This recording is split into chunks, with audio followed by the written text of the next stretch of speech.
Hello, everyone, and welcome to the Good Times Hour. Okay, Paul, take it away. Ladies and gentlemen, boys and girls around the world, please join us in welcoming to the tee our next guest and another of the pioneer women in disc golf. She dominates the Bs, has mastered the Zs, and has been known to kick grass and take names in DDC. She's one of the early greats, the original queen of crush from the lush Sunshine State. She's the dean of certified risk, the disc-flinging Heiser Soze of Kaiser Lean.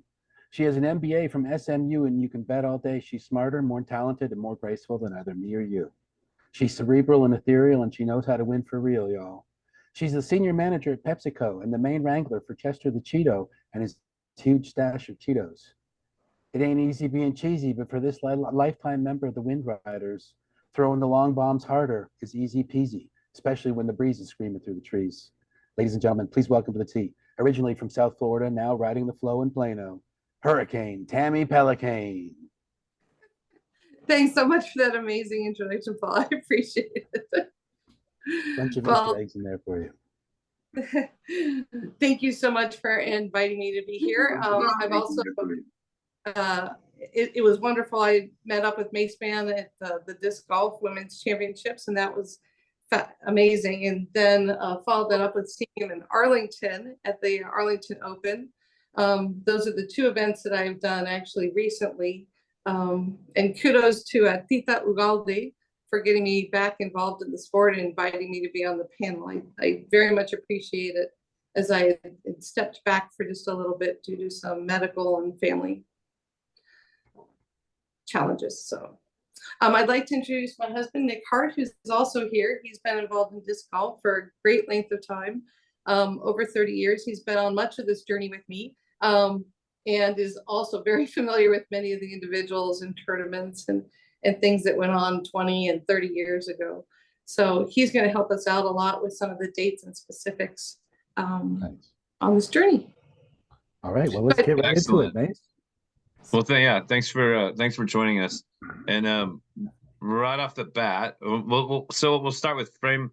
Basically, we've bundled this all together: framework, PDJ number, and your origin story. Obviously you're Tami Pellicane and your PDJ number is 970. And as I was looking at the script earlier today, and as I was coming back to get ready for the show, it kind of occurred to me that you and Tita are almost 900 of numbers apart, and that back then that represented a decade roughly, and now it represents like 6-8 weeks. I mean, like, it's such a crazy difference, and it's such a. And even the fact that also hit me too, that your starting point was in the early 80s, whereas Tita's was in the mid. So it wasn't quite a decade, but it was pretty close. But that's still pretty interesting to think about. You were still involved with the infancy, but yet the sport was almost 10 years old. So were you originally from Miami area? Right. And I think one of the interesting factors is it got started, obviously, mostly in the Northeast on the West Coast, and being in South Florida. I think those are some of the years it actually took to get there with regard to how Wemo and then Kransco, the companies, how they chose to try and have events and tournaments to encourage the growth of the sport. So they would have events called North American Series across the United States. But you have to remember that if they didn't have one within, a couple states of you, you might not have ever even heard of it. Right. No reason so for you to, when those events started to happen in South Florida, right? You just didn't know about it. So those things started to happen in South Florida, became more aware of it. And Nick was also involved in some of those. So one of the questions we ask people about is their PDJ story, the origin story of that. Some of the constant things we hear is people say, oh, I could have had a much lower number if I had joined when I started or when I had some money at the time. Do you have a similar story with your 970 PDJ number? Yeah, I can remember my brother also played. He also has a low PDGA number. And I can remember we were walking up the stairs and we were talking about, do we spend the money? Don't we spend the money to become members? Because at the time we thought, and this was not correct, but we thought you had to do and complete these master skills tests to become a PDGA, which you had to do 30 angled throws from 10 yards, 20 yards, 30 yards, left angle, right angle, straight on. So you had to be able to master all these skills. And we thought you had to have those done because to become a member, we didn't realize it wasn't. Oh, okay. Wow. So we were like, well, do we become or go for it? So, but we wanted to be under, I remember the conversation that we both wanted to be under 1,000. Okay. So we went ahead and submitted it, even though we were really close, like we were getting 95 percentile of those throws, but maybe not 100, and hope that by the time the test requirements came, we could submit it, we'd be okay. Little So I did guess you know- we just under 1,000. This is an even different story, but it's Yeah. still, like That's an so interesting- many people have a story about, well, I could have been this, but I mean, Cheryl Newland is a perfect example. I remember her story. And Yeah. so it's just interesting to hear. A lot of people don't, there's been a decent number of people that don't have any story at all. They're like, no, I just signed up. I was playing this event and I was standing in line and that was another option. So I went ahead and did it too. Something like that too, Yeah, you know, well, I'm- number is 580. No? Okay. It's, Okay. it's interesting because we're looking back at this now from our stage, and the PDJ is the only game in town when it comes to the disc golf for sure, and certainly with a lot of clout in the disc sports world in general. And so we think that there was a huge amount of aura of prestige for the PDJ at the time. But in 1981, I imagine being an IFA member must have been of a higher priority than a PDJ member, right? Yeah, and you also had WIFDF, and I actually became a WIFDF board member Right. for about 7 years. So there was this kind of perception at the time that PDJ was the only thing in the U.S. And Okay. my goal was to truly grow the sport, irrespective of country and involvement in the sport. And so I really put a lot of energy into the international growth and development. And for that reason, I actually supported a lot of the international WIFDF championships. Right. So Helsingborg, Sweden's things, because I really wanted attention drawn to the international footprint for that time. That's interesting that you say that about WIFDF versus PDJ, and that idea of going global from the very beginning with WIFDF. And WIFDF, in the course of our researches with this, WIFDF only came about because WAMA was basically sold and the World Frisbee Championships were no longer, the IFA was no longer. So something had to fill that void, especially globally. I think it's something that a lot of people would overlook, that whole tipping point, PDJ versus WIFDF at that time. And interestingly enough, WIFDF at the time, that they were trying to do a lot with Ultimate and some of the other more team sports versus individual events. And so as time evolved, we had different committees to focus in specifically. And kudos to WIFDF, because at the time, we had a women's committee, because we recognized that it's so much harder to keep women in the sport. That because of all the demands of our society, culture, our roles as individuals, it's just much harder. And I think it takes more energy and effort to keep people engaged and support them in their involvement in the sport. Absolutely. Well said. That totally makes sense. So, according to Disc Golf Course Review, you got back into Ultimate in 2008, but your last PDGA year for events was 90, and then you jumped back in 23. So you were obviously doing quite a few other things during those 33 years, like selling a lot of Fritos, maybe. Well, I really, when I started working, I was doing some work domestically, traveling quite a bit. But my second role, I was in West Texas, and in West Texas, there was not disc golf. Right. There was no disc sports. So decided at the time that it would be my goal to create a place for people to play disc golf. And one of the things that spurred that on is we were playing catch in a park, and somebody came up who happened to be a teacher and really loved throwing, and we started talking. And we got invited to, Nick was visiting at the time, and we got invited to a what we call a lock-in. So they took all the high school kids in the city of Lubbock and locked them in overnight. And it was to help prevent drugs, because apparently, youth and drugs, it happens. So what we wanted to do was give youth something to do to keep them active and busy. And after hearing everything that evening, doing tons and tons of demos with them all through the night, decided that the goal would be to put a Frisbee disc golf course into Lubbock. And that took over 2.5 years. I was only there for about a year and a half for all the initiation. But what we decided is we needed to get a course in either West Texas, and there's another town called Amarillo North and another one south called Big Spring. So we went and did little demos, found 1 or 2 individuals in all those cities, and started to try and pull everyone together and have us all meet 1 weekend a month at different locations so that people could get to know each other and find other disc golfers, and we could create a community. And then we did our very first disc golf tournament. We called on lots of favors from over the years. There's a gentleman named Larry Mann, down in Brownswood, Texas. And we knew John Houck for years. And we just basically borrowed pole holes from anyone we knew within about a 12-hour radius of driving radius. And we got people to help us bring those in so we could actually run our very first tournament, raise funds to start putting a course in. And then with that, we did a festival, a Frisbee kite fly and Frisbee fling festival in Lubbock. And we got the Frito-Lay plant involved to donate some things. And then all the funds and all the money we raised went directly toward purchasing holes and trying to get a couple of holes in, because we knew if we could get 1 or 2 in the ground, it would grow from there.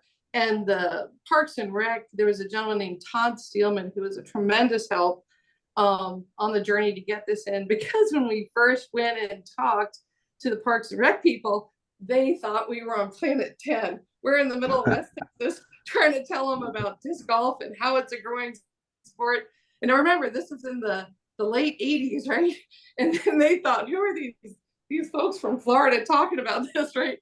But thankfully they listened, and we were able to start raising funds and get a course into a state park called McKenzie State Park. Oh, and yeah. I've played there lots and lots of times. I've actually run the Big Arms on the Brazos out there a few times in conjunction with the local club. And I've had a lot of good times in Lubbock, a lot of fun. So that's really cool. I didn't realize that you were the one that started all that, but I definitely have some history out there. And it's like I've said this a lot, but I really feel like they roll out the red carpet, possibly because not very many people come to visit, and they just want you to think about doing it again. And I mean, it infected me. I've got a lot of good friends out there, and really enjoyed the times that I've been out there. And so looking forward to another visit at some point in the not too distant future, maybe. But that's cool. It's really cool to hear where that came from. Yeah. Well, there's a guy out there, I think he's a teacher now, named Matt Ryan, who helped tremendously get the course in and do the final stages. Once I got promoted and moved into Dallas, he did some of the heavy lifting, and then we went back out when they actually did the course install, and they were very kind to let me pour cement on the last hole. And it was quite the ceremony, because we knew that would be the starting point to help get courses in all the areas around. And when I looked, I guess it was right after I was met you at the women's championship, and there's a number of courses now in West Texas. It's so amazing to see. Yeah. Nice. It was awesome. Well, let's before we get too far into the future, let's talk about your first official event according to the PDGA database. And we know that it's not comprehensive. We know that there's information that's missing, but it shows it in 1981. What's your Frisbee origin story? Was it Tony that got you into it, or were there other things that got you into Frisbee sports? Tony, my brother, was walking across a field and saw some people playing ultimate. So we were in high school at the time. And then he said, hey, this was really fun. You got to come try this. And, here I am, this high schooler. There's one other woman on the team, and we were playing ultimate. And that's really how I started getting into disc sports. There's there's stories of playing ultimate on the University of Miami fields, and I can remember I got freight trained by this 6'2" guy. All I remember is waking up on the ground. Wow. Because I'm not a tall person. I mean, we haven't met Paul. We have, Brian. I'm Yeah, 5'2", I remember. and I just remember looking up at this guy going, wow, what am I doing here?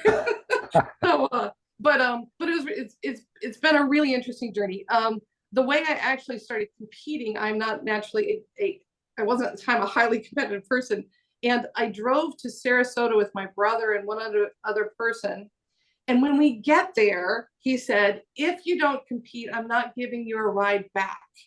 Now remember, Sarasota, Miami, you're talking 4 or 5 hours. I'm in high school. I'm going, ah! So I actually did compete. And in distance, I actually came in third, which shocked me, because I thought, you're in high school, you don't think you're any good at anything, and apparently I did okay. So that was actually how I started playing and competing. And Sarasota was the very first, I would say, national level competition. Okay, nice. You came third distance. Well, that presages good things. We're going to talk about distance, but we're going to want to look at the one thing that people these days, they really don't realize is how integral the overall component was, and how basically people played every event. Even if they weren't very good at it, they played every event at these all the events were overall events. And the PDGA record really only just looks at the golf side of it. But we want to look with you at some of the specific events, especially the ones that you did well at and that you obviously enjoyed. And we're going to start right off with Discathon. It was introduced in 1982. That was your first and only World Frisbee Championships, but you won WFDF overall I think it was the World Flying Disc Championships in 83 and 84 at Discathon. Talk to us about the particular lure of Discathon. Maybe there's a lot of people who don't even know what it is. Well, I don't know anything about it, so. Wow, that's just kind of baffling me. But Discathon's amazing. It's a kilometer course, which is about 0.6 miles, and the disc has to travel the course, not you. So what happens is you get very, very good at placement of rollers, scoobers, sidearm rollers, air shots. You end up doing little MTAs because you want the disc, if there's a tree, the course goes around the tree to the left. You want your air shot to go around the tree, but if it's a bushy tree, you're going to do a Scooby roller around to the left of the tree that curls and lands in front of the shortest physical distance that you wish to run on the course. And it's a flat out race. And normally with a well-designed Discathon course, you have an imaginary lake. You demarcate it with tape in front of it. It ends up being about a 60 to sometimes 70 meter throw. And you have to get to the point where you're comfortable making that. Now understand that the Discathon final, if you think of a field goal for football, it's the bottom of the field goal. So that box is what you want to throw through. It's demarcated, it's got its height defined. It has to be below the height and in between the markers. So you're trying to throw across this imaginary lake that we would often, this is the fun part, we would buy these inflatable alligator floats and put them in the lake to remind people this is a lake. You don't see the water, but it's there. And then you would throw these long distance throws. And the reason they were trying to do that is they're trying to get you, if you're a person who's really fast and you choose to run around the lake, you might lose to someone who's not quite as fast as you, but is going to throw from the far side of the lake and get it through. Because the disc, not the person, has to go through. Okay. So it was an incredibly hard discipline.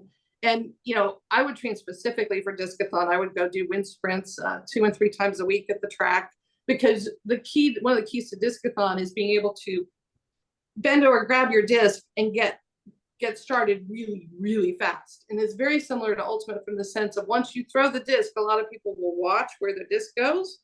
And the better players will take off immediately because where your disc goes is already done. It's behind you. You need to focus on what's coming next. So in discathon is exactly the same. You want to get it, throw, and then just be booking it. But it's a flat out kilometer race.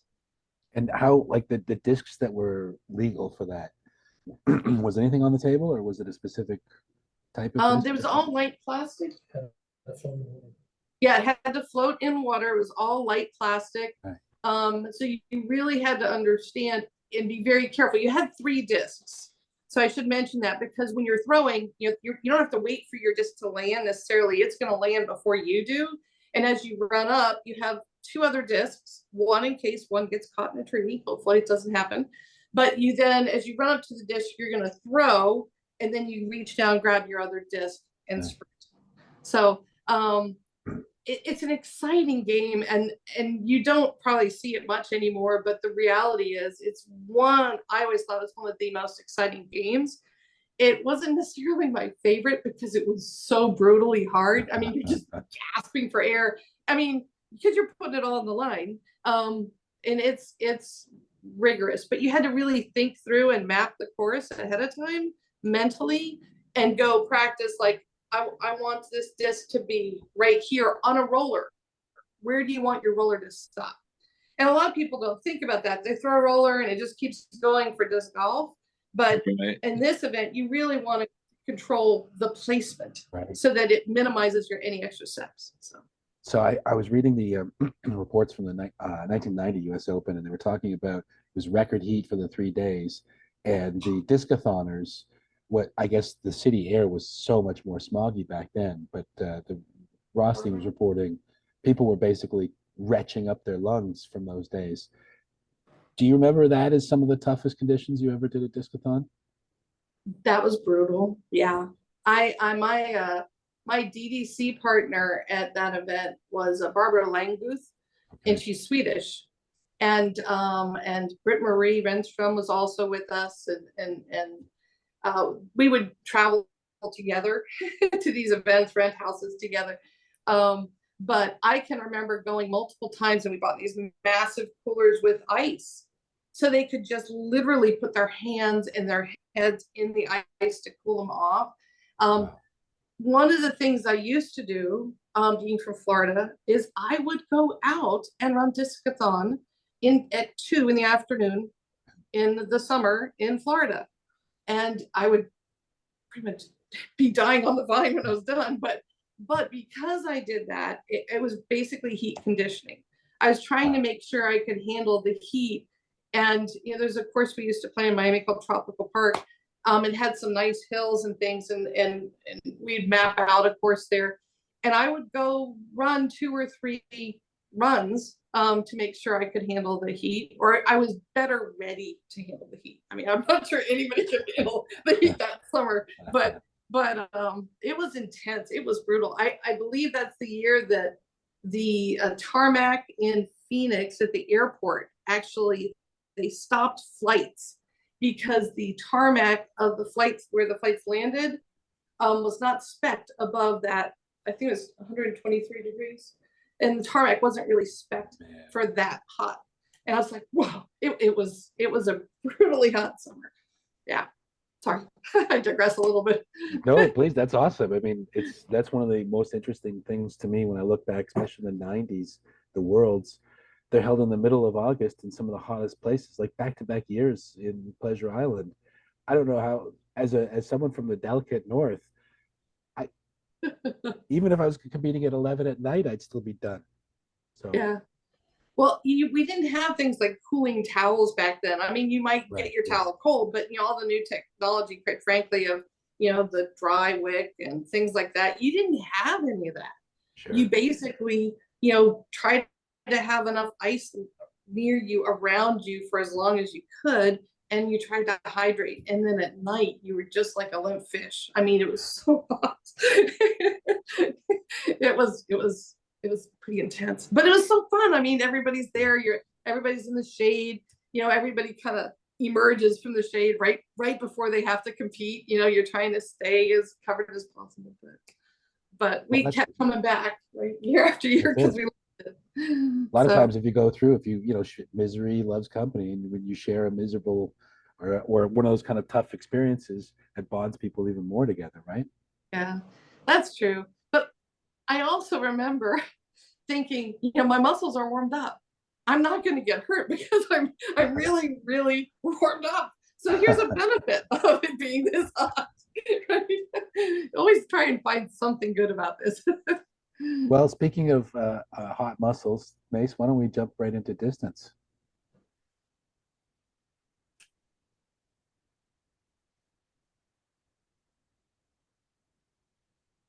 Well, I can touch a little bit while Did he freeze? friends get ready. Distance was one of my favorite events. Yes, Uh, well, here, I wonder if the share screen, yes. I wanted to share this with you. Remember this photograph? oh The cover of Disc Sports magazine. This is 1983, I believe, at the World Flying Disc Championships, where you set, was it there that you set the record, or was it in 82? The It research was was, in 82 is when I actually set the record in Rutgers, because I remember I was still, younger and early 20s, and I felt very uncomfortable because I needed to ask Stork, Dan Roddick, if he would be willing to move the line. So where they had us throwing distance was this direction. And I knew for me and what I needed to do, I was not throwing that direction. I was going to go to the right. And, I didn't know Stork that well, but I went to him and at the time, and I asked if he would be willing to consider the fact that I might like to throw a little bit farther right. And he moved the line for me, which I will be forever grateful. He listened, and I mean, think about this: this 20-year-old comes to you and says, "Would you be willing to?" Right? And Stork is one of the most supportive individuals, and I truly believe that I continue to play, and a lot of that I attribute to him because of his welcoming attitude and environment for all women in the sport. Back at a time when women weren't as athletic or weren't encouraged to be as athletic, that didn't matter to him. It was like, is that what you need? Okay, I'll make it happen. And he did.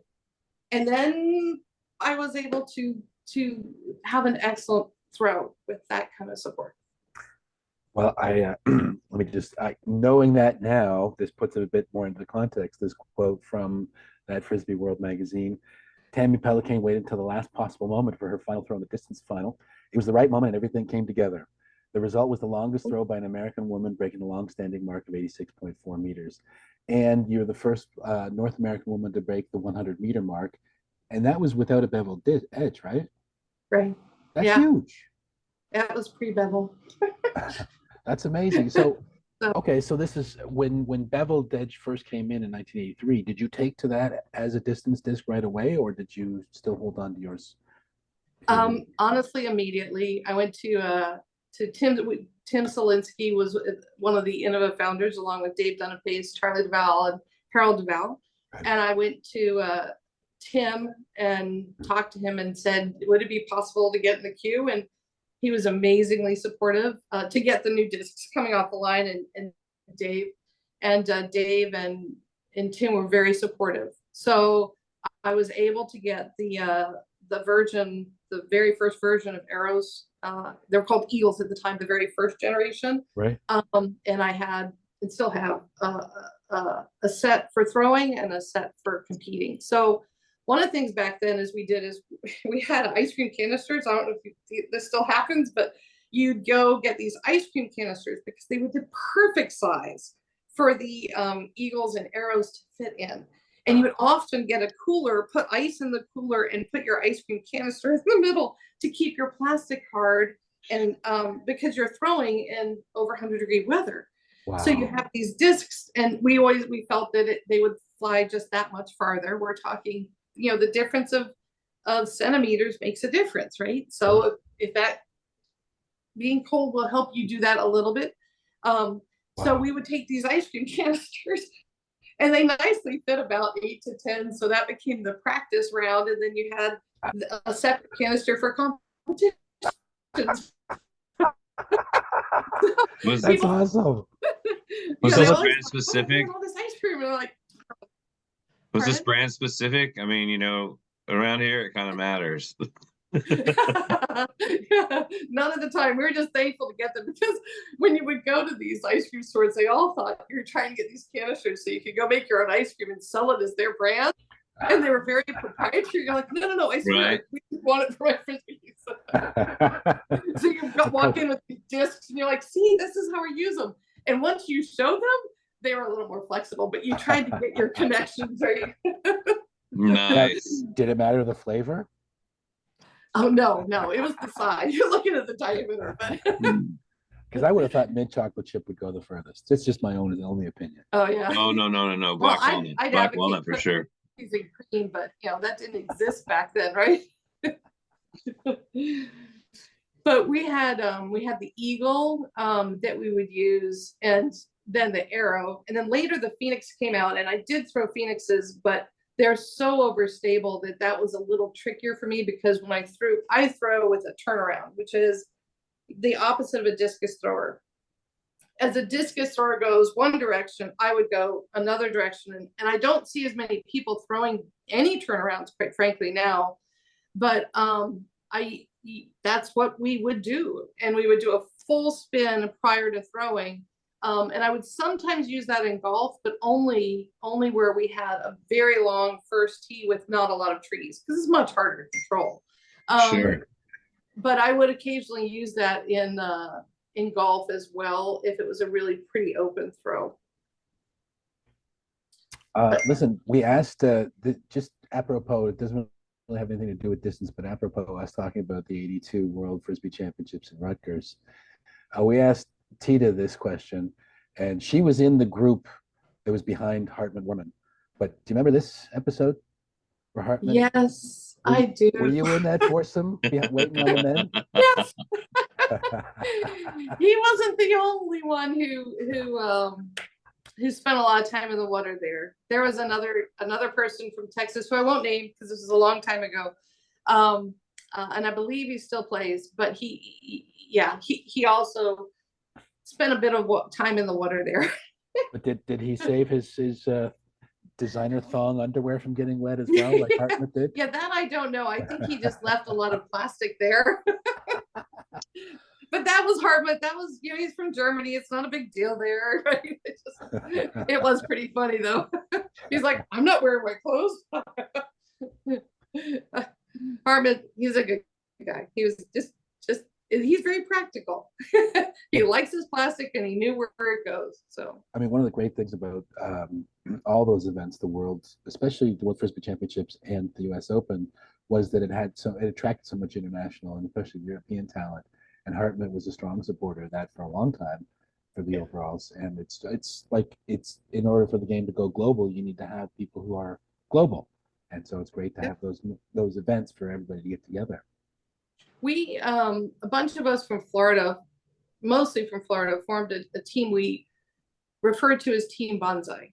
And Team Bonsai was basically about, good sportsmanship, doing the right thing, and supporting the growth of the sport. And there's, you want to add to that definition? Or, but a bunch of us from South Florida is Tom Krajna, Nick Hart, my brother Tami Pellicane, myself, Harvey Brandt, and others. But we basically had this loosely knit group, and we would often get a place to stay together. But Barbara Languth from Sweden, Chieko Kakimoto from Japan. We would pull different people in and say, hey, we're going to do this to make it easier for them to travel, because if we're doing those arrangements, they're not struggling with the language or other things. Oh yeah. Right? Because it's trickier. I mean, and so we could create that and say, do you want to do this? We're going to do this on these dates. Are you in? Would you like to join us? Right? So we would tend to have these pods and we would travel together so we could support. I can remember when we were in Santa Cruz, we were walking down a pier, and we had Chieko Kakimoto, and I think three others, Mariko, and one other individual. We were looking for a place for seafood. that wasn't expensive. Remember, we were all either college students or, very, very young in our careers. And I remember going into this one restaurant and asking, and there were people behind me, but I wasn't paying attention. And I said, well, how much do the meals range here? And they gave me a range. And I went, oh, thank you so much. I said, I'm here with a bunch of individuals who traveled very far overseas, and I don't believe this is a place we can afford. But thank you so much. I appreciate it. I turned around and walked out. And then this woman from the restaurant ran out about 45 seconds later and said, no, you can eat here. I said, no, thank you. Truly, because I knew the budgets everyone was on. And I'm like, no, could have done that. And she goes, no. The gentleman who was in the back heard, and he's paying for your meal. And there were about 7 of us. I don't know if you were with us at this time. There were about 7 of us, but I think it was only myself and one other person from the US. But there, I believe, it was Japanese members, Swedish members, and there may have been a Finnish member. And I was just stunned that someone would be so nice and gracious. And with this group of people, I still don't know who it was. Oh, wow. I never found out. It was anonymous, and I like tearing up because it was such a kind gesture. And so we took them back in, and it left such an amazing impression on all of us. And the difference people can make and are willing to make for others. And it was just lovely that they did that. It's pretty amazing. Small little gesture. Yeah. Just that was still that experience is reminded me to continue to try to do the right thing in it and Wow. keep that energy going. I thought it was a bit of a cliche when it came out, but it really is true. Pay it forward is a very important concept, keeping compassion going in the world. And it's amazing how much of that happens around Frisbee. The simple act of sharing the joy of that, round flying toy. It's can unite the world. Well, I'm a huge proponent, and for those who had a minute and were able to listen to the women's panel, I firmly, and I will challenge anybody who's listening to the podcast, please take a step back, think about what the sport's meant to you, how it's changed your life, how it's added value, and take a beat and decide to do something to help the sport back. We used to carry a box of light plastic in the trunk of our car for years. My husband knows. And if I saw a little kid throwing a Frisbee, I would watch them throw 2 or 3 throws, because 90% of the time that little person was throwing a disc that was way too heavy for them. They were throwing a disc out of their parents' bag. And the reality is they need to throw a lighter disc. So we grab a disc, go to the car, grab a disc, run over to them, and give them a disc of light plastic and said, guess what? Would you like this disc? It's light plastic. I mean, we check with the parents to make sure, because we're not trying to do anything fishy. But giving a child, or not even a child, but like a younger person, plastic that's appropriate for their height, their skill level, what they can do, is a game changer for them, because now they are getting success, and they're seeing success throwing that they wouldn't see with potentially 170 gram disc that might take them 4 or 5 months to develop. And only those who wish to persevere are going to keep throwing. So if you can get the right weight in their hands at the right time, they'll keep playing. So we would always carry a box of light plastic in the back of our car for anybody we saw that it was the right fit. It also happens to work for individuals who happen to be playing golf with a partner, and they're really walking, but they're not throwing quite as far. They don't have the right plastic. They're using, again, a disc from somebody else's bag, and maybe they should be throwing 20 to 30 grams lighter. But that's a little trickier in how to approach and say, hey, here's an extra disc. Would you like it? It might be a little easier to throw. You have to nuance that a little. But hopefully you get someone who enjoys throwing and keeps playing. Well, and do you have any? It's really nice when you can turn the light on for someone too, and sometimes that's the switch is putting the right piece in the right disc, not necessarily always the right disc, but certainly the right weight or more appropriate weight in their hand. Then finding the right disc is still part of the journey. You still got to figure this out on your own, but here, do this, and you see that look on their face. They just light up, and you're just like, oh, okay. You're gonna have more fun now. Yeah, this is 15 years back, and there weren't as many choices. I mean, now trying to get back into it, I am just flabbergasted at the number of actual vendors, styles, models. And I'm looking at this going, wow, okay, let me go through. And the way we learned discs is we went through them and we would play around and see what we thought. But we played with the same disc over and over so we could see what happened and how it worked with different situations, straight throws, right with wind, left with wind, upside downers, you want to go over a tree instead of under because it's very bushy. How does it handle that? Right? All those things. And different brands do different things, as you guys know. It's the number of choices is amazing now. That's really a good point too, because back in the day you used to just everybody got whatever was new and was like, okay, well, let's go see what it does. It's like you can't just look at the numbers or read the description, because shoot, I mean, when some of those discs, even when I started in the early 90s, they weren't worried about writing a description. They were just worried about getting them done and then getting them out there and getting them into somebody's hands, and so that's a really interesting thought process there too. The change of the thought process, I guess, is a better way of putting it. Oh, look at this flight chart. There's 70 different companies making 30 to 40 molds a piece or more. Yeah. And it's just so infinite.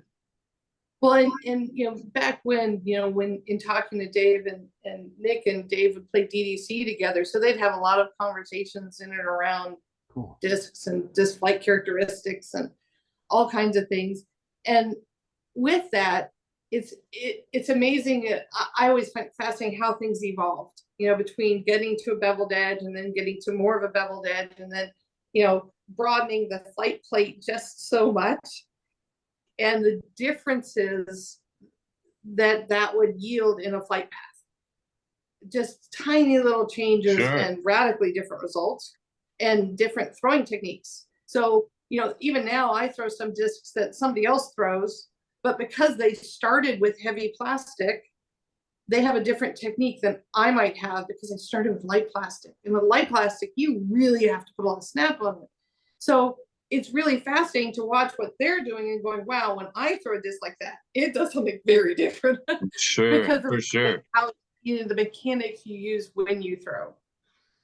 So that's been a bit of, I guess, a new eye-opener, watching people going, oh, that's interesting. Well, before we get too deep into golf, let's just touch on two other of the art forms of disc sports that you were good at and you participated in. I'll start with freestyle. What I was able to find out that you partnered with Mary Lowry, who was an incredibly important freestyle and ultimate player, a legend in the two. Did you partner with her often, or how often did you play freestyle with her? Oh yeah, in the beginning, many years we played together, and fascinating to me is Nick and she played together at the University of South Florida, where she studied and he studied. So they were on the very first ultimate team together. First club at the University of South Florida together. And then she and I would play freestyle together, and she's just a wonderful person, and she did a lot of teaching and she taught a lot of freestyle at the schools where she was an instructor. But we did a number of years. I always loved playing with Mary. She's just a great person, so it's always fun to play with someone who's so awesome. And did you have a specific aptitude in a part of dimension of freestyle? Was there one area in freestyle that you were better or less good at? I always thought of freestyle as the event I worked the hardest at and didn't get as much traction as some of the others. When I put time to distance span, boom, and you can see it. And I always felt like freestyle was that much trickier for me. But my brother, interestingly enough, took counter. Nick took counter, and when you freestyle, the spin, there are two spins, clockwise and counterclockwise. And I was what we refer to as a clock person. So that's my brother Tony. There's your brother right there. Yeah. And he still does freestyle extensively up in the Pac Northwest. And so I learned how to throw counter really well, but but I often, so I could do both spins. But I did a couple things, and I think my proudest freestyle moment, there's probably two. I mastered a one-handed cartwheel, which was very unique at the time with the disc. So you roll through and do one-handed cartwheel and come up into what we call the flared, which was like a catch, and your legs way up here and catch under the leg. And then the other, we were out in California, and there's an amazing freestyle named Joey Hudocklin, and he saw one of the moves I had done where I did a knee tap. So you tap the disc with your knee, you hoop it so it comes up, you do a half a spin, and and you pull it from behind your back up, and you set it, and then you turn around and do a scarecrow. And then he saw me do that and went, oh, and then I think I saw him try it a little bit later, and I was so happy because he was like a master freestyler, right?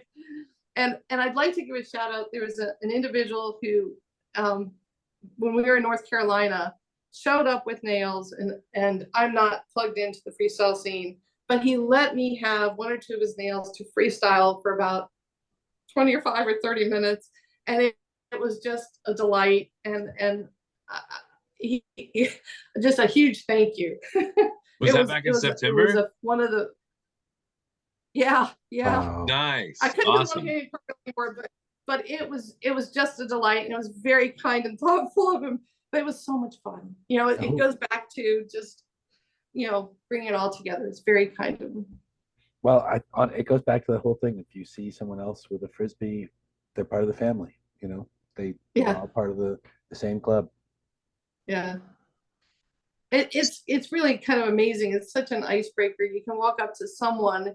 I used to travel quite a bit for work in Latin America, and I was always trying to connect and find ultimate clubs or other, because disc golf didn't really exist the way it does in Latin America.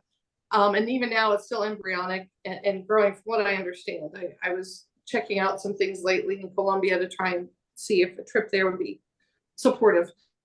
But I remember finding mostly ultimate teams, and I could go out wherever I was. If I went to an ultimate team as a female traveling by myself, as long as I could find the group, I knew I would be safe, and I could go meet people, and we'd have a fantastic time and meet people locally. And we would always have a great time. We'd have a great session, we'd have a great game. And you're getting to share the sport with others. You don't even, I learned Spanish, but you could do it in different countries, and you don't have to know the language. There's a couple instances with disc golf, and I'm not sure if this was on your list or not, but Nick and I were part of a group of us that went to Taiwan, and we were the first ones to go. And you remember what year it was? We were sponsored. We had to be sponsored. So it was in '88, and President's Cup. It was referred to as the Taiwanese President's Cup. And in the disc golf event there, I will never forget this. I was standing at the basket, so close, my elbow could have done it, right? And you know how you reach over and you go to drop the disc in the basket because you're so close? Well, internationally, that is not the approach they had. So my counterpart, who didn't speak any English, is going, I'm trying to figure out what's wrong. And then she's like, this. And I finally went, oh, I can't drop it in. I have to throw it in. So in that world, in their culture, their competition rules, you had to actively still throw, even though you were like right there. Interesting. And you're on their turf. This is their world. So I went, oh, thank you, and then I threw it in. Wow. But I was thankful they told me, because that is respectful of the way they do it. And to this day, I don't know if the rules have changed domestically or internationally, if there's a difference there. But I believe, based on what we did in North Carolina, it's not an issue now. But I had no idea you guys went to Taiwan. That's something that didn't really turn up in any of the things that I came through. Not that I was able to develop or to devote extensive time for the research, but No, that's a you've done big a lot story. already. Yeah. So there's a couple more from there. When we went, we were asked to represent all disciplines, and there was one discipline I had never competed in. And to this day, well, yeah, I did there. Because I was the female representative, I felt obligated to do this, and it was guts. I had never played guts. Oh, okay. Right? That's just not my thing, throwing it as hard as you can at other people. But I respect that people like different things. Well, I learned how to play guns. So I forget what happened. I think I found out beforehand, and I talked to Tim Selinsky to try to understand, hey, how do you grip it? How do you do it? Do you use a Al Bonapane grip, or do you do it differently? Because he was a big guts player. He loved guts. And so I was on the line, and I throw a turnaround for distance. I think nothing of throwing a turnaround for guts, right? And they really didn't expect a fast disc coming at them. I think that's a fair statement. That's inaccurate. That's not accurate. They did not expect a woman to be thrown against them. That was the problem. They didn't want you playing guts, I guess. They didn't react. Interesting. Yeah. That was a problem. It's not that they couldn't touch it anyway. But So they couldn't catch it? Did you get it by them? twice. Because they asked for a Nice, replay. nice. But the point was, it was 5 men who were, they had a little chant, he is a joke. He is a joke. They say it really fast. We thought it was something else they were saying. And it was about 5 points. And we realized they were talking about our thrower. He is a joke. So that was awkward. In diplomatic history. And so then the tide kind of changed. Like, we were there just for fun, but they wanted the President's Cup. So and there were disc golf, guts, distance. There's only like 4 events. We're in Panchal Stadium outside of Taipei.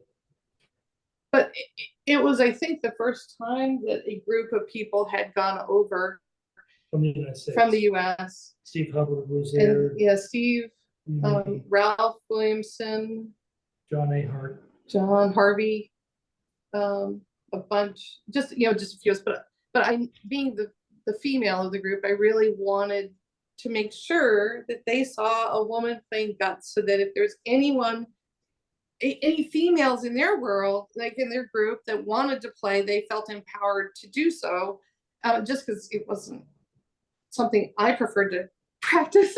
I wanted to make sure that the doors were open. But then right on. There was this other story that I had forgotten, and Nick reminded me, when we threw distance, the distance people weren't quite back. They were at the 50-yard line. It was the first 5. So you just totally sent them running. Yeah, but yeah, they kind of hustled back. So after we had the first few throws, and I think somebody kept telling them, and I know Nick mentioned, you might want to back up a little. And then I finally went, hey, it doesn't matter. I'm going to get 1 or 2 throws. I'll figure it out. I'm just going to be flexible about this. And then it resolved itself naturally. So sort of across the track on the opposite side. Okay. Okay. So it went across the track on the opposite side per Nick. So it went pretty far. But you found your brother's disc out there. Yeah. So that he lost in Seattle. So this was the other great part. So I'm walking across the field and I'm seeing these discs and they say Pellicane. And I'm thinking, I didn't bring those discs. That's old technology. That's not what I have. And I brought specifically a set that I knew I was going to leave some of them there, because I knew discs, they were literally twice the cost of discs in the US, and they just couldn't afford them. So I intentionally brought discs that I knew I was just leaving there, because that was the right thing to do. But as I'm walking across the field, I'm seeing these discs that say Pellicane. I'm like, I didn't bring that. And it turns out we had this conversation afterwards. HAP3? Oh, AJP3. My brother, Tony, had thrown a set of distance discs in Santa Cruz, and he had left them on the field. He just forgot, I guess. And there were some folks there who were there late practicing, saw them, and the last day of the tournament, they picked them up and brought them back with them. So I'm going across, I'm like, what is this? It was like this time work, because I know my brother, and he would have told me, hey, I gave this to, there's the Taiwanese representative. He would have shared that. So it was really funny to be walking across this field in Pingtown Stadium and seeing discs of my brothers on the ground going, AJP3 Pellicane. I'm like, what is history here? That's amazing. And he's never even been here before. It's pretty amazing. yeah. That's a cool story. That was a great trip. A lot of fun. Yeah. Because they're good people. So that. I'm sorry, Brian. No, that's quite all right. So another event that you played a lot was DDC, and Paul did a lot of digging and he found some information. But I noticed there's quite a gap. Like, you played in '82, took third at the World Frisbee Championships with Tita, and then you didn't play again. It doesn't look like, or at least we don't have a record of it, till '90. And then you took third there at the U.S. Open with Barbo, and I'm not even going to try to pronounce that last name because I will. Yeah. I ended up having 2 major injuries due to ultimate. I blew out my right knee in 81 or 82, and then I left in 83 at a it was called April Fool's tournament in Washington, D.C. And then I did the right knee again in about right before Helsingborg. I would say a year or 8 months before. So it was 85, I think. No, 84, because Helsingborg, Sweden, where I won the World Championships, was my goal. I wanted to get back in shape, and it was my huge driver to rehab my knee and be ready for that tournament. So I really had no prep kind of up until that tournament. I did a tournament in Colchester, England on the way over. It was the European Championships, and then went on to did Helsingborg, Sweden, which was the World Disc Golf Championships, and then Helsinki, which was, I was invited to go to Finland in Helsinki because they actually there's a gentleman named Seppo Neminen who was trying to help grow the sport. And so went there and did a tournament there with them. But that was all, right after my surgery. So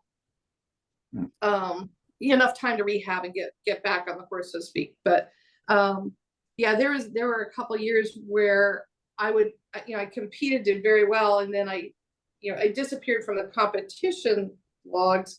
I was still there staffing the event, and a huge shout out again to Stork, because he said, hey, do you want to come be involved as a staff member? So I on my crutches, putting the alligator into the discathon pond that we referred to earlier. Oh, so, nice. Trying to make these events fun and have us laugh on the journey. And I'm I've got my crutches and I'm tooling around, but Stork gave me those opportunities to stay involved and stay part of the community, and I'm forever thankful for that, because it kept me engaged. It kept me in good spirits, and it kept me wanting to come back and make the journey back through rehab to compete. So that was very helpful. Stork has been a great ally for the women's side for flying disc sports, but just as a personable, promotional ideas and charismatic driven kind of guy, who knows what the disc sport would have been like without Stork's continuous and relentless support. I read 9 or however many years of the Disc Sports or Frisbee World magazine that he edited, on top of all the other duties, going around the world, working from WAMO, doing all the promotions, running the tournaments, and then taking the time to adjust the line on the distance for some upstart 20-year-old. And he's a great ally, and that's one of the things we wanted to ask Tita more about in our last week's conversation, was that specific relationship of having Stork as an ally, and obviously his comfort, his ability to make you feel comfortable, kept you in the game, and made you want to, you know, Absolutely. Because you think here's someone and I'm traveling across country, and my brother, when we first started actually actively competing, my brother and I ended up taking a summer, and we drove from Florida out to California, and we would hit tournaments along the way. But siblings, two siblings in the car, I mean, younger sister, you can say we needed a little break. And Tita, thank heavens, was a tremendous help, because, I was able to stay with her a little bit. She, and we became fast friends, and a lifelong relationship. She's an amazing individual and has done so much for the sport. And, I look at all these just things that had happened by chance. None of it necessarily was planned, but all this sort of evolved. And you think about when you're trying to go and travel to tournaments, and everybody expects pole holes now. Right. There weren't pole holes back then. I mean, Right. you get to Springfield, Missouri, and this was a North American Series event, and there's this basket on ground and a pole. I mean, there's a picture, I think is the one I picked for the Women's Traveling Hall of Fame, I believe it was, that they started and presented in North Carolina. Yeah. And the picture I picked is the pole at Santa Cruz at the World Championships. That's the permanent course at the time. You didn't have pole baskets. They weren't necessarily even designed then. Or they were in their embryonic form, let's say. And you never knew what you were going to find, what level of professionalism you might find at these events. But going back to what you were saying, Paul, about Stork was the one who came up, I believe, with the whole concept of the North American Series. How do we give people an opportunity to compete in the sport? And then that evolved to what we often refer to as the hacky sack and frisbee festivals. Okay. And that was truly 20 or 30 festivals across the country, and Nick's run them in Florida and different states. I've run them in 4 or 5 states. But the whole idea was exposing people to the different levels, and that this sports could be a thing. Let's introduce them to frisbee. So you'd have teaching clinics and demonstration clinics, but everybody would come together to learn about that. And then you would hope that you could take that, have people sign up, and then turn it into maybe a tournament for disc golf, in 6 months. And you reach out to everybody who showed up and said, might you be interested in this? But, I can remember when I graduated from college in Florida and moved, I think it was in '86, to Cincinnati for about 8 or 9 months. And Midge Erkenbrecher was there, and they were working. Oh yeah. Yeah, amazing woman. And she was working on setting up I believe they called it the World Championships, but it was really PDGA Championships at the time, there in Cincinnati. So it's a long time ago. But one of the things I found is, again, women weren't coming to tournaments in general. You might have 1 or 2 here, 1 or 2 there. So what I did then was I developed something called a women's targeted tournament, and communicated to the 25, 30 women I knew who might travel at least 6 hours in a car, and said, hey, here are the 3 or 4 tournaments I'm thinking of going to. Would you be willing to share what tournaments you're thinking of going to, so we can pick tournaments that all the women will go to, or more women will go to? So we'll actually have a women's division instead of 1 or 2 women. And so we tried to create these targeted tournaments where we would go, and that way have more than 1 or 2 people. We could actually have a division and a series of 4 people when you're not in California, which had a well-developed, you at least could have a force of women there, right? So the women's targeted tournaments were like my first kind of format of trying to get women talking, communicating, so that we could coordinate. But you have the same situation from Ultimate. Honestly, I mean, I was a regional coordinator for women's Ultimate in '82, I believe, when I was in Gainesville, Florida, and trying to figure out, is there going to be a women's division at a tournament from an Ultimate perspective? And I think they were just dealing with that a little bit earlier than disc golf. And now disc golf has dealt with that and has developed different things to encourage women to attend tournaments, and you know, the new award they have that they give to tournament directors who are very supportive of women's divisions and make sure that they have them. I mean, I think that's fantastic. Absolutely. That's so exciting to see. Well, it must really gratify you to see from going from the women's targeted tournaments to I can't remember the exact number, but almost 300 women playing at the USWDGC. That must have been just amazingly, just chilling a moment for you, I imagine. It was. I'm like, oh, I was here. I was like, I mean, I pull the parking lot. I'm like, all these women. I mean, a tournament just with women that was full. I mean, in all types. Like there's a juniors division. You know, I think the masters was just all types of individuals, all age groups, and it was welcoming. It was amazing. That players meeting was pretty amazing as well. You know, when Sarah got her award, and just the presence in that room, just all the ladies there, and yeah. Well, and I saw some individuals there I hadn't seen in 25 years. So Sylvia Volks and Rick Volks, that are more from they're near Cincinnati, but they're south a little, and just individual I hadn't seen in 30 plus years. It was amazing, and it was full of people supporting women in disc golf. Yeah. Just so motivating and empowering.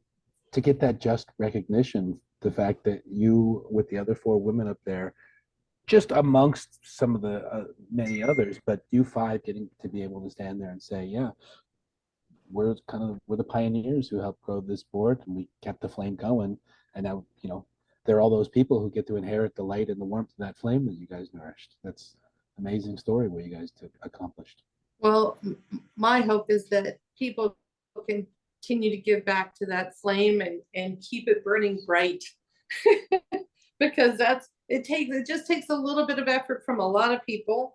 And if everybody makes a little bit of a difference, what we can achieve is amazing. If people throw a few extra discs in the back of their car, give it to some young people in a course, or anyone on a course that doesn't have them or doesn't have the right weights for them, maybe. A little difference can make a long way. And I'm stunned in a positive way at some of the advancements. I mean, we always have farther to go. I mean, that's natural. But it's come so far. It truly has, in such an amazing way. And I loved the event. I loved the time and energy that people put into it. There were 2 people who even sponsored, sounds funny, but they sponsored the porta potties. And this is a women's event. I'm like, that's crucial. Yeah, it's definitely. Those guys really overlook that sometimes. I mean, it sounds silly, but they thought about it. I'm like, oh, yeah, it was amazing. I mean, and that's really important. So it's those, it's the details that matter, right? So it was amazing. So let's just talk about some of your golf accomplishments, some of the key things along the way. Want to look at 1982 first of all. Your first event, was 1981 at Santa Cruz, at least according to the PDJ database. And of course, we're one of my particular interests is in the archiving of accurate information, and I've looked through online print publications from back in the day and noticed, for instance, there were 2 events in 1983 in Florida, the Rockledge Pro-Am. They don't show up on the PDJ database, and a lot of times, especially for overall events, your cash wouldn't reflect. They would only maybe sometimes show what you won just in the golf portion and not your overall winnings. So, but I just want to take to 1982, your first it wasn't the Rose Bowl, it was the World Championship Finals, first time in Rutgers. What were you thinking? You probably, nobody knew at the time that would have been the last, but looking back, does the retrospective imbue it with a special extra magic, or what were your experiences? What were your impressions? I was in awe at what people could do with a disc I mean, to be quite honest, I had worked hard and trained. People don't understand. I mean, I did train specifically for disc sports, and I trained about 6 hours a day. If you include, I did weight training, I did wind sprints, along with throwing. I mean, just going out and throwing distance, going and doing discathon, going and practicing, MTA and TRC and setting up DDC courts. A lot of the training, some of the training was with my brother. But like when I went off to college, doing the wind sprints on my own, that was honestly hard because I'm getting headaches during the wind sprints. But I kept doing them because I knew I needed them, and I needed the speed, especially because after I injured my knee, I ended up wearing knee braces to protect them, and they're heavier, so I had to put in a little more effort to make sure that I could be as fast as I needed to be. But it takes a lot of effort. I think that's a fair statement, to be able to do the throws you need to do when you need to do them, and commitment to get there. But Rutgers specifically opened the window to what could be done, what level you could get to, and the fact that even though I've been working hard, I still have some more work to do. And it kind of really enabled me to see that the work I'd put in made a difference. I had a really nice throw that was recognized from a distance perspective, but it also told me I have some more work to do, and it enabled me to go turn around and do it. But it also, I met a ton of people I'd never known or had met that inspired me, and that it helped me feel part of the community, because these tournaments were a little bit longer. And you got to meet people and have dinner with them once or twice. It wasn't just one time, oh, hi, it's a pleasure to meet you, or meeting someone in a parking lot and then you don't see them again. Right. And that was really helpful. I really think that social aspect is very important, and right now it's getting very overlooked. I mean, I understand that events need to run with tee times in order to run more players through and allow everybody in that they want to play with. But man, that tee time format is just about as antisocial as it can possibly be, because anytime you finish an event, or if you're watching with a card, you get back to the parking lot and you look and there's like 11 people there. And it's just such a reversal from what I guess what I fell in love with partially, about the events, about, the social standpoint of it. It's just really, there's just so much social opportunity that's not being realized in that situation. Well, and that's where big shout out to the women's event in North Carolina, because we did have everyone together for a meal, and that's where I connected with a lot of people I hadn't seen, was at that dinner. I mean, people I didn't know were coming up and going, Tami, I hadn't seen people for 30 years, but they were that's where I saw them. And that's how I knew they were actually in the event. So I would, I guess, encourage tournament directors to try and have that social event, or that social gathering, or that dinner, whatever it takes to give people that opportunity. Because I totally agree with you, Brian, that connectivity and attending those events and talking to people and mixing it up is what's going to help, I think, grow the community, and therefore continue to help grow the sport. I mean, these channels that have disc golf on them, I've had several people come to me and go, hey, Tami, did you know these are people who, they kind of know I play disc sports, but they don't know like the level or the extent. But they'd say, hey, there's this disc golf, did you know this? Right. And the fact that it's available for people to watch and see is great, but we still need that fabric, that connection, I think, within our community. And how do we keep that going so that, that there's a tournament director from, Arkansas, and a tournament director from Massachusetts, they can share ideas. Yeah. They can meet up and talk about the challenges that they have with running a tournament. Where do they get that connection? And maybe there's a form for that, I don't know, but I think that face-to-face, I mean, having met you, Brian, I felt so much more comfortable committing to to talking and catching up on Good Times Hour because I had met you. You knew someone I knew. You knew Craig Leva. You knew other Sure. individuals. We built a connection, and now we're growing it. So it was lovely. Well, and, So- and you know that was really like running into you again there at Veterans, and that was a pretty good example of it too, because it was like you were standing there, and Holland was standing there, and there was just a few other people, some of my local friends, you know, as well, that I hadn't seen in quite some time, and it was going on with like less than 10 people, and for me being a talker and a person that wants to listen to the stories and tell stories as well. I always gravitate to that group type situation. You know, I mean, like one of the things I think back to is Kansas City used to have these, and they may still, but they used to have these epic barbecues on either Friday or Saturday night. And it was the players' party and the Fly Mart and all that stuff rolled into one. And it always happened at the hotel. And those things aren't always well attended, but the ones in Kansas City always seem to be, you know, and it just, if there was 400 people in the tournament, there'd probably be 300 people there on Saturday night for the party. And man, I love, like, I think back to those times and just think back to the conversations that you have in those situations. And those are really, those can be some, you know, epic milestone situations, you know, that aren't always realized if there's not some sort of an additional event like that. Yeah, I totally agree. The I- social world may be a casualty of our growing professionalism and larger money in the sport.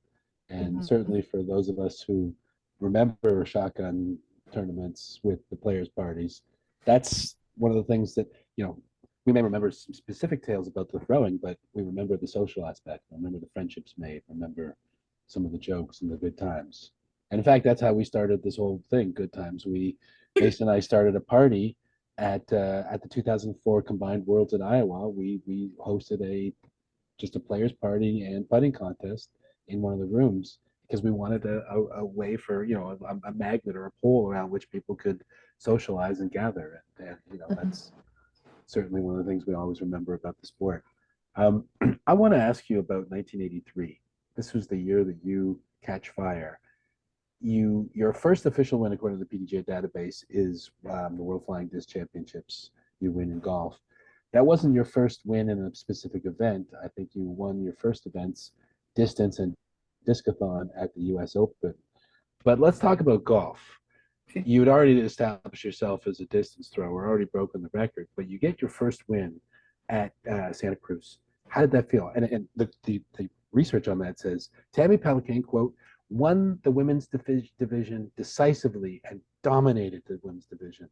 You won by 6 strokes. Were you just throwing fire? Were you feeling your oats at that time?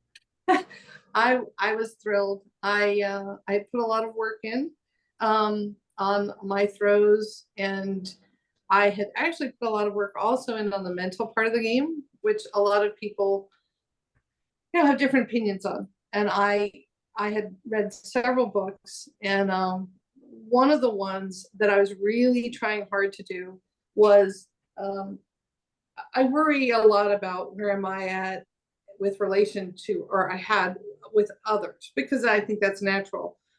And I had to retrain and remind myself that it doesn't matter because I can't control what anybody else is doing. I can only control what I'm doing. So that was, I think, one of the first tournaments I made the decision that every tee and every hole was the first hole of a new round. So whether I was on the 5th hole or the 10th hole, it didn't matter.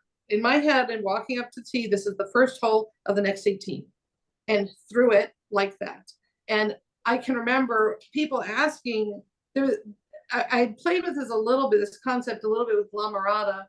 And the first time I did it, when I walked off the course, I remember people going, well, how'd you do, Tami? How'd you do? What'd you do?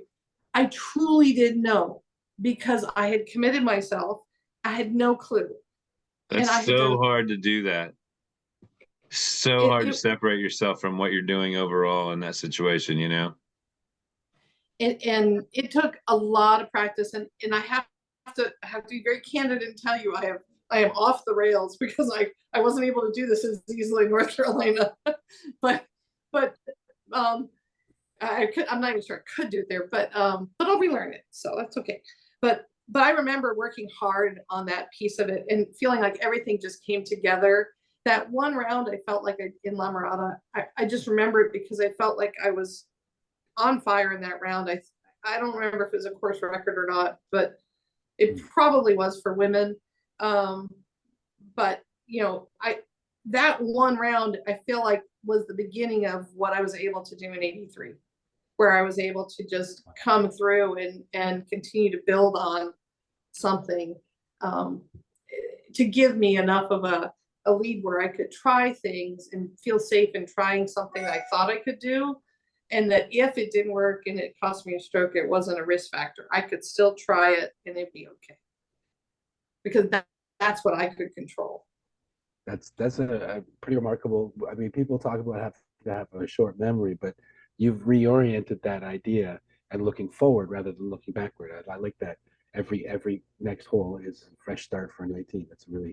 That's a fresh concept as far as I'm aware. Yeah, I was just thinking that I don't know that I've ever heard anybody say that they tried to do that. I know that I got to play the first 7 years at USDGC, and I can remember one time where I crossed the road from 7 to 8, and I literally didn't know where I was at, and I was just like, "Wow, I wonder how long I can carry this on." And then somebody pointed out the scores to us or something, and the next couple of holes they just ruined it, and I was just like, and I really don't think that many, if any, other people think like that. I think that lots of people want to try to be present in think about the overall as well as what's going on in the moment. And man, sometimes, especially if you're a head case like me, it's good to not know about that overall. Yeah. Well, I think there's one or two rare instances where it does help you to know where you're at in relation to others. Or there was there's one hole at the US Open. I think this was also at La Mirada, that was the basket was in front of a hill, and I remember looking at it and going, do I go for it or don't I? And it was a pretty long putt, and that was the one time I went and looked at the scores, and I decided if I had over a 3-stroke lead, I would go for it, and if I had less, I wouldn't. But it was a very conscious decision because it pertained to how I chose to play the hole. And then I decided to go for it because I had enough cushion and I was able to make it. So that was really nice. But I remember it being a very conscious decision. Okay, I'm going to step out of this. I'm going to think about this, because strategically it made a difference in how I chose to play the hole. But it was definitely building. It was not something kind of overnight. It's like I'd have these flickers where I felt like it was starting to gel and I was starting to figure out that mental piece a little bit better. And then I felt like kind of all the pieces came together and locked in 83 and just enabled me to have a really strong tournament. Well, I mean, you won golf, you won MTA, you won distance, you came second in DDC with Judy Horowitz. How was that playing with her? Well, Judy and I competed side to side for years, and what's really, really fascinating is Judy went on to work at the corporate headquarters in New York of the same company I ended up working for. And we were in different divisions. I was in innovation strategy and she was in law. But we got together some years later and had lunch and, just caught up. And I visited her in New York a couple other times. And we just, connected every once in a while because, but at the time we were extremely, extremely competitive because that's what it had to be. But she was by far and away an amazing athlete, and she had worked very hard at Disports, and I knew I had to train extremely hard to get to develop a very strong skill set that I could bring to the table. Okay. Tita, we were talking with Tita about DDC, and she really loves that sport, and she thought she explained how she was such a great player because she was very good at just kind of lofting it on the other side, on paying basic attention to what her partner was doing. Did you have a strength or similarity in your approach to DDC? Did you have something that you were kind of known for in DDC? I love DDC. To this day is and no offense, but today it's still my favorite game because of the fact that it requires more, I think, more skill than any other discipline consistently and quickly. So you use all those skills, but you have time to think about them. In disc golf and in DDC, you have to use those skills, and it's like plastic, but very quickly. So for those of you who aren't as familiar with DDC, think of it as a volleyball court separated with a dead man zone in between. And then you have 2 discs and 2 people in each court. 1 disc starts in each court.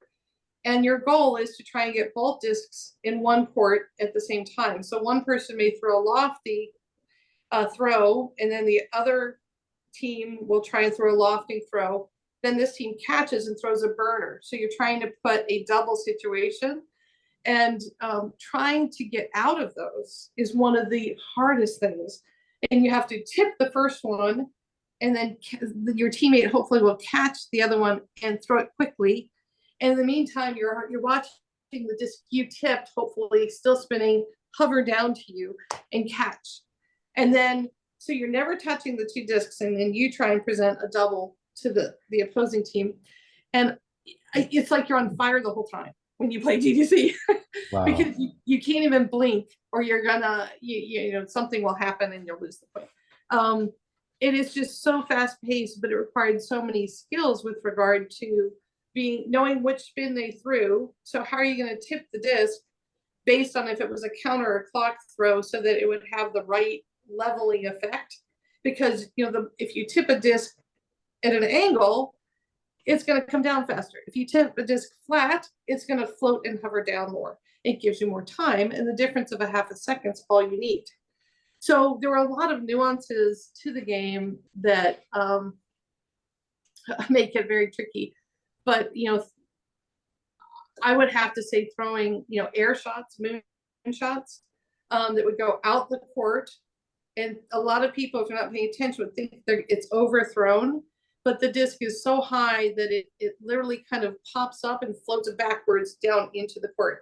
Yeah. And I had learned how to do those moon shots, we call them, for ultimate. Because in ultimate, if you could get the disc to go out the back of the end zone and basically stall out ever so much and float backwards into the end zone, your entire team's set up on the front line. So it gives you a tremendous advantage if you can do those throws. And you do those for DDC all day long, put them out the back and being floated. And the diversity of throws for DDC is a requirement.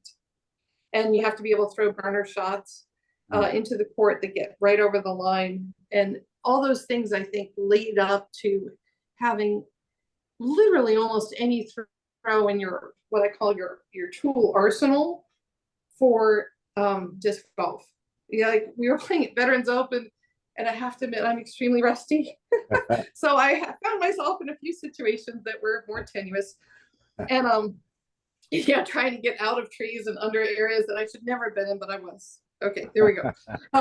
So I was pulling out my discathon throws, throwing this shot at just such an angle so it goes just so far and doesn't curl until after 20 feet. And I remember this one throw, and there were 4 or 5 trees in between, and I had to throw it about 15 feet in the air, get it at the right angle, and have it hit the ground, but not with a lot of snap, because I needed it to curl about 20 feet after that to the right. And I was able to execute the throw, and it was able to go into the basket. So I had this terrible tee, but I still was able to get a 3 on the hole because I was leveraging these other skills that normally I had no right to. I was in a bad spot. That's hilarious. But yeah, so it was kind of fun. The things you pull out, and you just don't know if your hands can still execute what your brain's thinking, right? Oh, totally. There's always that disconnect. Yeah. I have 2 DDC questions. Yeah. Okay, so and they kind of go together, but on a burner shot, do you have to give them a chance to catch it, or can you just get it into the court and put it on the ground in order to have the 2? I guess these are both the same question, more or less, but in order to have the 2 discs in the same court, is one on the ground and one in one of the players' hands, does that count as That having the two discs in the count. court? But that does count. But the really tricky part I think about DDC and burner shots is that when you throw the disc, if you're throwing a backhand, it's not a huge deal because the backhand kind of, you put it right over the line, it skids to the stop, right? But if you're throwing a sidearm, guess what? You've got to keep it in the court. So when you throw the sidearm, if you flatten it out too much and it's the back of the disc, it'll slide right out. If you put it up too much, it's going to roll right out. You have to get just the right angle and make sure the curl stays in the court. Or that disc it's a lost point. It's not for. So I think the burner shots in particular, because you throw them really hard, but you have to temper a little bit your speed with where the discs follow through will be. Because if it goes out of the court, you've lost a point. The point is only in your favor if you throw the burner and it stays in the court. Okay. But each disc technically is worth 1 point. Okay. So here's a question for you. If you had an ideal DDC foursome, your teammate versus 2 others, who would those 3 other people be? Your teammate, and who is the ideal competition? Who would you love? For the most fun match? Yeah, just it would probably be myself and Barbara Langguth, who's the Swedish player, versus probably Nick, my husband, and Harvey Brandt. Okay. Nick's like, what? Because they're great people, and we'd have a blast. We would have fun, and it'd be really challenging because everyone's throws are exemplary. I mean, we would have a lot of the fun part about DDC is you're trying to get yourself in doubling situations. You know, you're the other team. You're trying to make sure the other team gets on a doubling. And the fun part is escaping from those doubling situations where you're tipping and it's that kind of coordination. And I think that would be the most fun. Wow. Oh, Stork and Ski, but. Well, I mean, if you can get Ski back for anything, that would be great. Without a doubt. Well, so one more question, one more DDC question. Especially for guts. Does gender, it doesn't sound like gender matters. Is it a gender specific divisional type thing, or can it just be co-ed? Doesn't sound like it matters much, does it? Come on, Nick just said ask Snapper Pierce and see what he thinks. Okay. Snapper's a big DDC person, but we've had a couple situations where it wasn't necessarily Snapper, but I've been playing DDC with either with Nick, and we've beaten other teams, and they have a really hard time with it.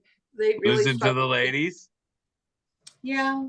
Oh. I mean, you guys, I've had. There was okay, never mind. Yeah.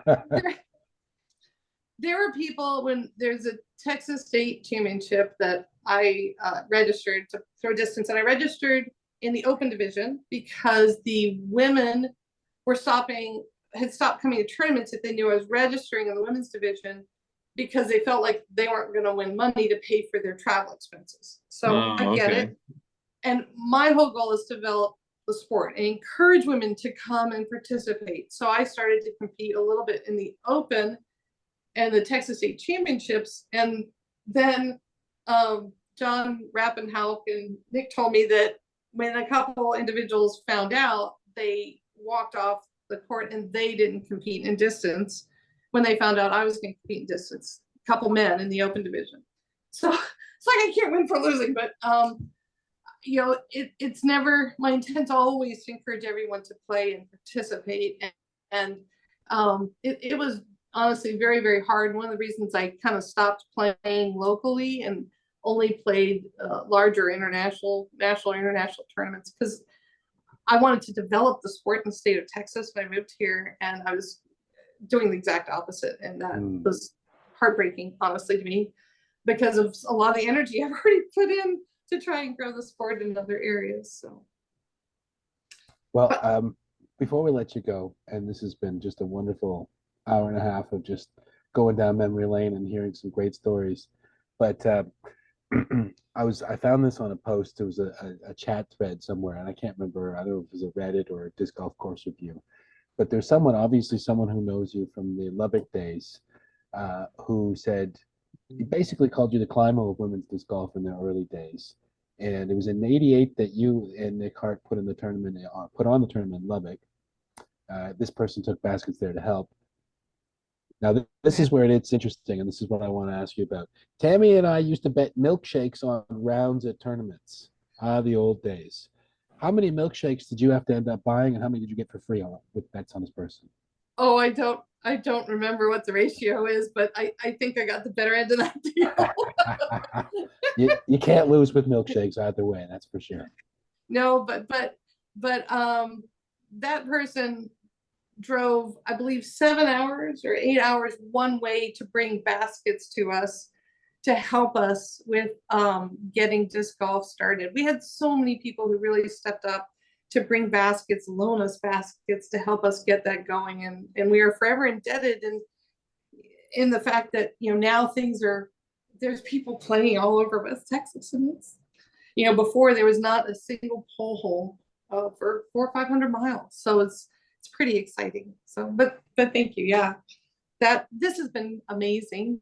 Thank you so much for inviting us, or inviting me to do this, and a big shout out and kudos to Tita for doing the disc golf women's panel and for bringing us back in the game.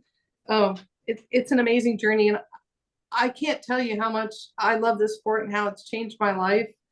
A lot of the skills I think I developed in competing helped me on I had a cancer journey that I went on for a year and a half, and helped me on that journey to look forward and keep moving forward and focus on what you can control and what you can do next.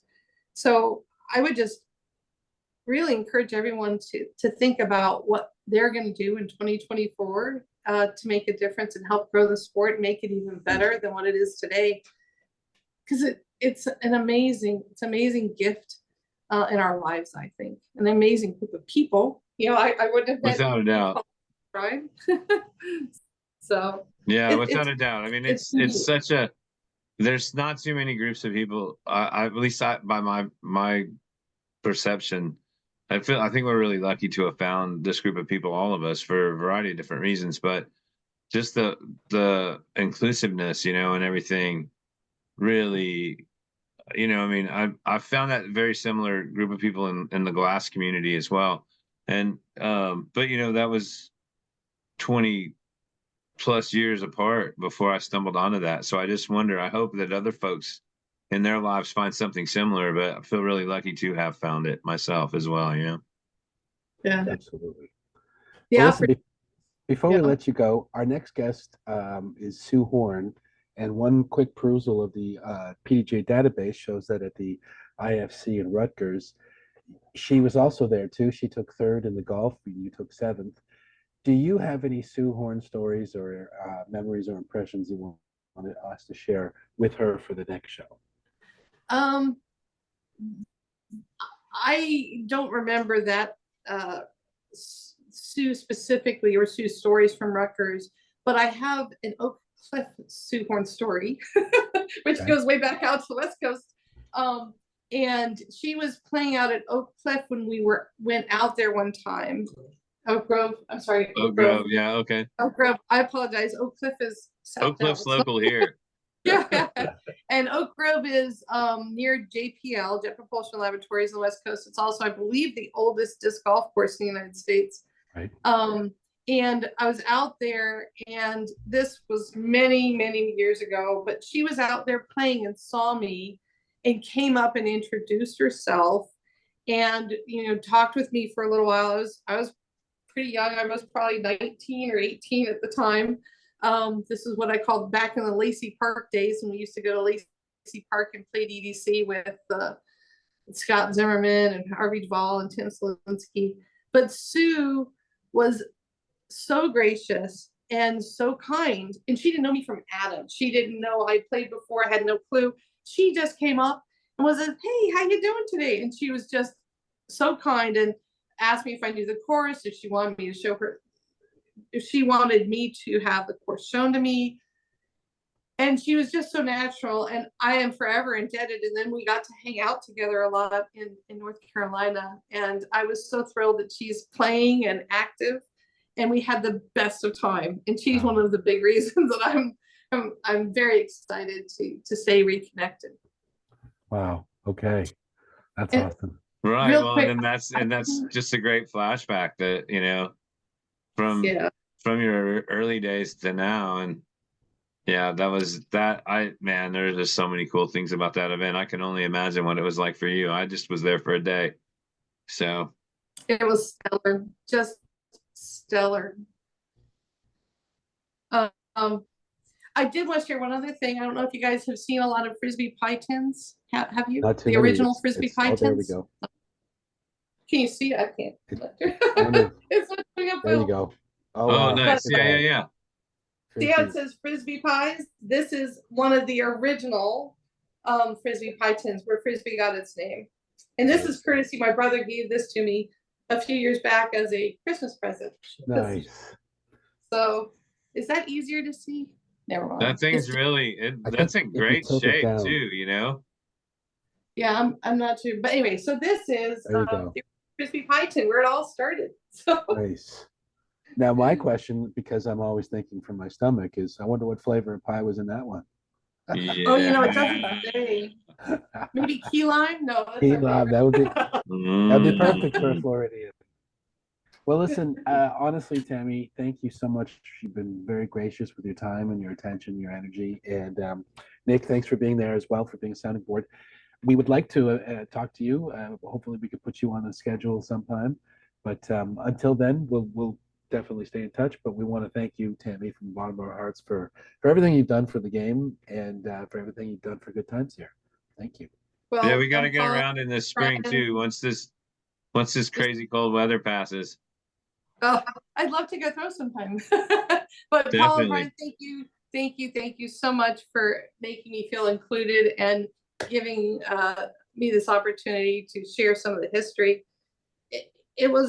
It's an amazing journey, and I love our sport. I think as many of us do, and I just encourage everyone to think about what you can do to make a difference for the sport.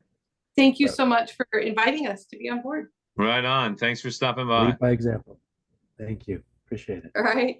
Ciao. Stay warm. All right, have a good one. You too. Take care now.